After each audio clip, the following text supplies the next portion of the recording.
Sir ये बताएं, धरना प्रदर्शन आप लोगों का एसएसपी के खिलाफ है, आखिर क्यों? धरना स्थल पे अभी तक मधुबनी जिला के कौन कौन अधिकारी या फिर जो उच्च स्तरीय नेता जो विधानसभा में बैठते हैं, लोकसभा में बैठते हैं, उनके द्वारा यहाँ पर किस तरह का समर्थन दिया जा रहा है आप लोग? सर आप ये बताएं, आपके ही ग्रामीण क्षेत्र से चंद कदमों की दूरी पर एसएसबी कैंप है, क्या जवानों के द्वारा जिस तरह से कार्य किया जा रहा है उनसे आप लोग संतुष्ट नहीं है? आप लोग 4 दिनों से धरना प्रदर्शन पे है और यह अनिश्चितकालीन है, इसका कोई समय निर्धारित नहीं किया गया। आखिर कब तक आपकी मांग पूरी कर दी जाएगी? सर आपको नहीं लगता कि लगातार 4 दिनों से मधुआपुर बंद है, पूरा बिजनेस व्यापार ठप है, आर्थिक तंगी मधुआपुर में आ सकता है अगर ऐसा ही लगातार 10 दिन तक चलता रहे तो? विधानसभा में वह मधुआपुर, सहारघाट या उमगांव, ये 3 ऐसी जगह है, अगर इन 3 जगहों को बंद कर दिया जाए तो हरलाखी विधानसभा लगभग कंगाल हो जाएगा। और जिस तरह से मधुआपुर 4 दिनों से बंद है, कहीं ना कहीं आर्थिक तंगी की संभावना मधुआपुर में दिखाई दे रहा है। नमस्कार दोस्तों, मैं अब्दुल राज़िक और आप देख रहे हैं गाँव गाँव तक। अभी हम बिहार के मधुबनी जिला हरलाखी विधानसभा मधुआपुर प्रखंड में हैं और ये जो जगह है लगभग कार्यालय अंचल का ये प्रांगण है और यहाँ पर मधुआपुर के सभी व्यवसायी के द्वारा लगातार 4 दिनों से यहाँ पर धरना प्रदर्शन दिया जा रहा है। आखिर क्यों? और जिस तरह से यहाँ पर बैनर पे साफ साफ लिखा गया है, मधुआपुर चैम्बर ऑफ कॉमर्स एवं नागरिकों के द्वारा एसएसबी मधुआपुर के खिलाफ अनिश्चितकालीन धरना प्रदर्शन दिनांक 12/9/2022 से, और इसका कोई समय निर्धारित नहीं किया कब तक चलेगा। जब तक इन लोगों की मांग पूरी नहीं हो जाती है तब तक यह धरना प्रदर्शन लगभग चलता ही रहेगा। आखिर इन लोगों की कौन सी ऐसी मांग है जो प्रशासन के द्वारा स्वीकार नहीं किया जा रहा है, और अभी तक इस धरना स्थल पे कौन कौन बड़े अधिकारी आए हैं मधुबनी से, तो यहाँ पर जानने की कोशिश करेंगे। मधुआपुर पंचायत के मुखिया जी, सरपंच जी, समिति जी, वह बड़े बड़े व्यवसायी लोग, सीताराम बाबू जी, यहाँ पे सभी लोग उपस्थित हैं और सभी से जानने की कोशिश करेंगे कि आखिर क्या ऐसी मजबूरी पड़ी कि आप वैसे प्रशासन के खिलाफ प्रदर्शन कर रहे हैं जो एक सीमा को सुरक्षा देता है। कहीं ना कहीं जो प्रदर्शन कर रहे हैं ये लोग, इनकी मांगे क्या है और इनकी मांग किस तरह से पूरी होगी, इसके बारे में किस तरह का लगातार ये लोग जो धरना प्रदर्शन किया जा रहा है,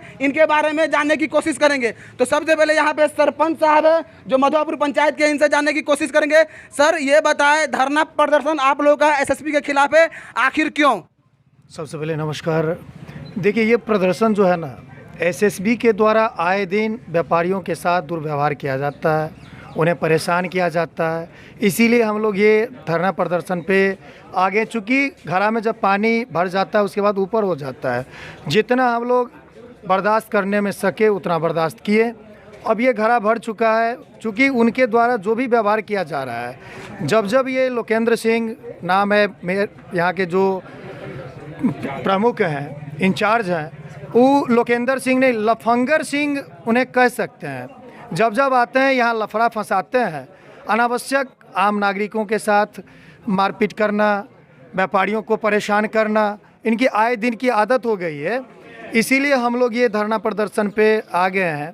चूँकि जब मेरे पास जीएसटी बिल है, नासिक से मेरा सामान निकल के आता है मधुआपुर मंडी के लिए, और मधुआपुर मंडी से 100-150 मीटर जो है, पहले बाज़ार से पहले जो है बस स्टैंड है, बस स्टैंड से पहले इनका कैंप है, वहाँ ये सामान को पकड़ते हैं, जबकि मेरे पास पेपर है। ज़बरदस्ती ये परेशान करते हैं और लिखते हैं कि बॉर्डर ये जो है रास्ता नेपाल के तरफ जा रहा था, इसीलिए मैं इसको पकड़ लिया हूँ। इस तरह की बहुत सारी बातें हैं, इसीलिए हम लोग ये धरना पर बैठे हुए हैं। धरना स्थल पे अभी तक मधुबनी जिला के कौन कौन अधिकारी या फिर जो उच्च स्तरीय नेता जो विधानसभा में बैठते हैं, लोकसभा में बैठते हैं, उनके द्वारा यहाँ पर किस तरह का समर्थन दिया जा रहा है आप लोगों को? देखिए, अभी तक मधुआपुर प्रखंड से आगे के कोई भी पदाधिकारी नहीं आया है, न ही कोई बड़े नेता आए हैं। बस यहाँ के प्रखंड विकास पदाधिकारी, अंचलाधिकारी, थाना अध्यक्ष, ये लोग आए थे वार्ता के लिए। कल वार्ता चली थी लेकिन वार्ता सफलता की तरफ नहीं बढ़ा, और आज फिर पुनः बोले थे जो कल वार्ता करेंगे, 4 बजे बोले हैं कि वार्ता करेंगे। देखिए क्या कैसे चलता है। एसएसबी के जवान के द्वारा सीमा को किस तरह से सुरक्षा दी जाती है? देखिए, सीमा की सुरक्षा अगर देते तो बगल में डकैती नहीं होता, ये कहने की बात नहीं है। चूँकि इनका काम है बॉर्डर पे लोगों को अवैध रूप से जो ले जाते हैं, स्मगलिंग करते हैं, गांजा, भांग, धतूर, अफीम, चरस और बंदूक, ये जो है बम, बारूद, इसको ही पकड़ना है, इन्हें मानव तस्करी को देखना है इन्हें, लेकिन ये ऐसा कुछ नहीं करते हैं। ये क्या करते हैं, यहाँ से जो 2-4 किलो चीनी, आलू, प्याज, चावल लेके जाइएगा, उसको ये छुरा लेके फाड़ के गिरा देते हैं, यही करते हैं ये। सर आप ये बताएं, आपके ही ग्रामीण क्षेत्र से चंद कदमों की दूरी पर एसएसबी कैंप है, क्या जवानों के द्वारा जिस तरह से कार्य किया जा रहा है उनसे आप लोग संतुष्ट नहीं है? संतुष्ट नहीं है, क्योंकि उन पर विश्वास ही नहीं है। लोकेंद्र सिंह जब से आए हैं, उन लोगों का काम है कि चैम्बर के माध्यम से, जनता के माध्यम से, समाज सेवी के माध्यम को बुलाकर उस बात को समझना, बताना, बैठाना। न किसी के यहाँ बैठते हैं, न किसी के यहाँ बैठाते हैं। ये दूसरी चीज़, इनकी जो भावना रहती है हमेशा जलन की भावना है और पीटने की भावना है। अगर वो उसकी गाली को सुनना अगर चाहते हैं तो यहाँ खड़ा होकर सुनिए, हम क्या कर सकते हैं। गाली से बिजनेस में प्रशासन के द्वारा आप लोग को गाली दी जाती है? गाली दी जाती है, बिना मतलब को तंग किया जाता है। तो सर आप बताएं, आप लोगों की मांग किस तरह से पूरी की जाएगी? लगातार आप लोग 4 दिनों से धरना प्रदर्शन पे है और यह अनिश्चितकालीन है, इसका कोई समय निर्धारित नहीं किया गया। आखिर कब तक आपकी मांग पूरी कर दी जाएगी? जब तक मेरी मांग पूरी, तब तक हम तो बैठे हुए ही हैं। और लोकेंद्र सिंह जो एसएसबी इंस्पेक्टर मधवापुर इंचार्ज है, उनका मानवीय बात विचार कभी नहीं रहा। इससे पूर्व में भी वो आ चुके हैं और इनको क्या साइको है पता नहीं चलता है। कभी जताभावी किसी को पीट देना, कभी किसी को गाली दे देना। और अभी जो इससे पूर्व भी 2 ट्रक को किया गया है सीज, अभी एक फ़िलहाल अभी पार्टी को सीजर भी नहीं मिला है, जबकि ये 10 तारीख की घटना है। जबकि ये दर्शाता है कि हमने बॉर्डर क्रॉस करते पकड़ा, जबकि प्रखंड मुख्यालय एसएसबी का बीओपी है, वहाँ पे चेक के दरमियान करता है। और इनका वहाँ जब कस्टम को बुलाया गया, कस्टम बोला नहीं, इस बिल को, इस माल को रिलीज़ कर दीजिए। वहाँ लोकेंद्र सिंह बोलता है कि नहीं, हम आपको बोल रहे हैं सीज कीजिए, हम आपके साथ हैं, आप सीज कीजिए।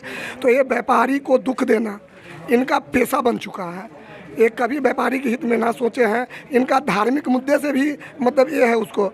अगर कल जब राम मंदिर का शिलान्यास हुआ था तो उस समय अपने प्रभु राम श्री राम का घर वहाँ बनने के कारण सब अपना झंडा तोलन के अपने घर पे झंडा लगाए, हम लगा रहे थे, उसमें ये विरोध करने आ गए कि नहीं यार इससे कुछ नहीं होगा। मतलब क्या नहीं होगा, हमारे प्रभु श्री राम का घर बन रहा है। ये तो व्यापार के साथ साथ इनका धार्मिक में भी इंटरेस्ट नहीं है और ये धार्मिक का भी दुश्मन है और व्यापारी का दुश्मन तो है ही। भगवान जाने वो साइको है क्या है, उनका मानसिक संतुलन सही है या नहीं है, वो व्यापारी हित के लिए है नहीं। जबकि हम बिल देने के लिए तैयार हैं, एंट्री कराने के लिए तैयार है। हमको वहाँ बैरिकेटिंग चाहिए। हम लोगों का माल सिर्फ बिहार से नहीं आता है, अदर स्टेट 4-5 स्टेट से आती है। या तो एसएसबी वहाँ बैरिकेटिंग की व्यवस्था करे और 2 होर्डिंग लगावे, एक अपने कैंप के नज़दीक और एक 500 मीटर की दूरी पे, जहाँ वो लिखे यहाँ से कैंप की दूरी 500 मीटर है, आपको अपना जीएसटी बिल और एंट्री कराना ज़रूरी है। तो इस तरह करें, हम लोग व्यापारी जो बोलेंगे, क्या गाइडलाइन है वो दे, हम करने के लिए तैयार हैं। तो अब हमारे साथ सीताराम बाबू जी हैं, जो बहुत बड़े बिजनेसमैन है, व्यापारी है। सर आपको नहीं लगता कि लगातार 4 दिनों से मधवापुर बंद है, पूरा बिजनेस व्यापार ठप है, आर्थिक तंगी मधवापुर में आ सकता है अगर ऐसा ही लगातार 10 दिन तक चलता रहे तो? हमारे व्यापारी को बहुत ही लॉस होगा और एसएसबी के कारण हमारे जो है सो अभी बंदी और क्या कहते हैं कि बाज़ार को नहीं लगना, ये व्यापारी का लाखों नुकसान में जा रहा है। तीसर में कि मान लीजिए कि जो कस्टम या क्या कहते हैं कि जो टैक्स होता है, वो टैक्स हमारा व्यापारी दे करके यहाँ तक सामान लाता है। वो टैक्स भी गवर्नमेंट के लाखों को बंद हो गया हुआ है। और जिसके पास इनका अधिकार क्या कहते हैं कि पुर्जा पर आता है कि एंट्री कराइए, जबकि इनका अधिकार नहीं है एंट्री लेने का।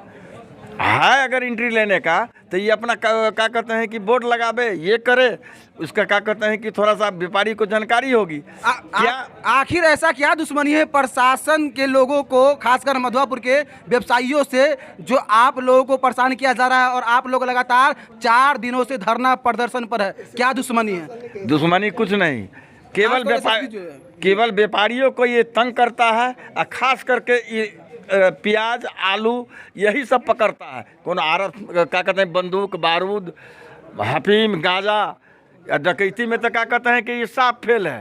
तो यहाँ पे एक सर और है। सर आप ये बताएं, कुछ दिन पहले मधवापुर में एक डाका डाला गया था, वहाँ पर लगभग एसएसबी कम भी बगल में है और एक तरफ मधवापुर थाना, लेकिन उसके बावजूद भी उन लोगों ने लगभग 25 से 30 की संख्या में आकर पूरी रात डाका डाला 3 से 4 घंटा तक। लेकिन प्रशासन के लोग चाहते तो वहाँ पे कड़ी से कड़ी कार्रवाई करके सभी अपराधियों को पकड़ सकते थे, लेकिन प्रशासन के द्वारा जिस तरह का कार्य किया गया उसके कार्य से आप लोग कितना संतुष्ट हैं? देखिए, जहाँ तक सवाल है स्थानीय प्रशासन का, यहाँ पर और एक भाई साहब इनसे जानने की कोशिश करेंगे, वो भी जिस तरह से आप लोगों का डिमांड है, डिमांड कब तक पूरा किया जाएगा, कोई उम्मीद? सवाल ये भी उठता है कि जब सबसे पहले सीमा पर जमानत गांव-गांव था, तक के दर्शकों तब मेरा बाहर के नमस्कार। लोग, नेपाल सबसे के पहले लोग बात कैसे है कि तक व्यापारी चले आए? आखिर आज ये कैसे जरूरत लेकर क्यों के? पड़ी? ये भी व्यापारी चिंता का कितने विषय। आहत हुए होंगे, कितने उनकी तकलीफ हुई तो होगी, कितनी कहीं ना कहीं पीड़ा यहाँ हुई पे जितने भी छोटी व्यवसायी छोटी हैं, बात सब के लिए परेशान हैं और व्यापारी 4 दिनों हमेशा से समझौता वास्तव करके में चलता है। मधुआपुर आखिर जो व्यापारी को हालांकि कितना विधानसभा तकलीफ हुआ कि जिस कारण आर्थिक व्यापारी को आज केंद्र है, इस जो एसएसपी मजबूती के बल दिया खिलाफ था पूरे धरना और हालांकि प्रदर्शन करने की विधानसभा नौबत में, आई। वो मधुआपुर शहर आप घाटिया उमगांव,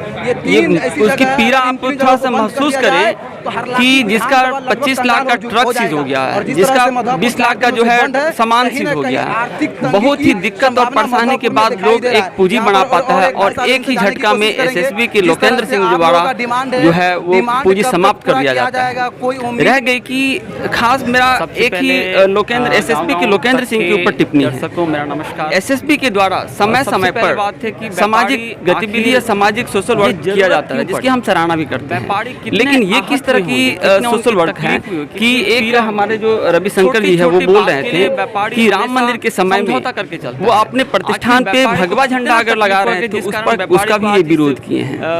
हमारे सीमावर्ती क्षेत्र में बहुत सारे ऐसे भी लोग हैं, ऐसे भी निर्धन लोग हैं जो सीमावर्ती स्थान पर ही अपना पंडाल लगाते हैं बेटी या अन्य के शादी में। ये लोकेंद्र सिंह उनको पंडाल लगाने से भी रोकते हैं। ये किस तरह का सोशल वर्क है? और दूसरी बात की बेटी ब्याहने या बेटी ब्याहने के समय में बारात अगर जाता भी है तो उस क्रम में भी लोकेंद्र सिंह का ये स्टेटमेंट होता है कि कोई भी बारात गाड़ी लेके नहीं जाएगा। एक दुल्हा और दुल्हन को भी ये पैदल चलाते हैं। हम लोग तब तक लगे रहेंगे जब तक हमारी कम से कम ये 2 मांग है, ये 2 मांग पूरी नहीं होगी। पहला मांग कि लोकेंद्र सिंह को यहाँ से ट्रांसफर हो, दूसरी मांग कि हम लोग एक व्यवस्था बनाए हैं एसएसबी के द्वारा कि एसएसबी के द्वारा एक व्यवस्था बनाई कि एंट्री का व्यवस्था कम से कम एंट्री की व्यवस्था जब तक समाप्त नहीं होती है और लोकेंद्र सिंह का यहाँ से जब तक ट्रांसफर नहीं होता हम लोग ऐसे ही डटे रहे। ऐसे भी निर्धन लोग व्यापारियों के हित के लिए। तो यहाँ पर साफ जो धरना स्थल में बैठे हुए हैं व्यापारी, उनका कहना है कि एसएसबी के द्वारा एक बोर्ड लगाया जाए, उन पे साफ स्पष्ट लिखा जाए कि यहाँ से 50 मीटर की दूरी पर 100 मीटर की दूरी पर इंटरनेशनल बॉर्डर पड़ता है और यहाँ पर ही अपना जीएसटी पेपर या गाड़ी का पेपर पूरे पेपर या पूरे डॉक्यूमेंट को दिखाए, उसके बाद ही आगे एंट्री करें। लेकिन खासकर एसएसबी के द्वारा इस तरह का कोई बोर्ड नहीं लगाया गया है और खासकर मधुआपुर के जो व्यवसायी है उनको परेशान किया जा रहा है, जो इनके द्वारा कहा गया है। और यह अनिश्चितकालीन धरना प्रदर्शन जब तक इन लोगों की मांग पूरी नहीं कर ली जाती तब तक ये धरना प्रदर्शन जारी रहेगा। और आपको जानकारी के लिए बता दें कि यह इंटरनेशनल एरिया पड़ता है, खासकर मधुआपुर और चंद कदमों की दूरी पर नो मैंस लैंड एरिया पड़ता है। और यहाँ पर अगर आप मधुआपुर को लगातार 4 दिनों से बंद कर रहे हैं तो कहीं न कहीं इसका प्रभाव बगल के ही गांव में या फिर बगल के मुल्क में नेपाल में भी पड़ता है। और नेपाल के लोग आए दिन खासकर यहाँ से अपनी जरूरी की चीजें लेकर जाते थे, लेकिन अब उस तरह का सुविधा उन लोगों को भी नहीं मिल रहा है। एक हिसाब से देखा जाए तो यह इंटरनेशनल बंदी भारत और नेपाल के बीच का। गाँव तक के लिए अब्दुल्ला जी की रिपोर्ट, कैमरामैन नौशाद के साथ।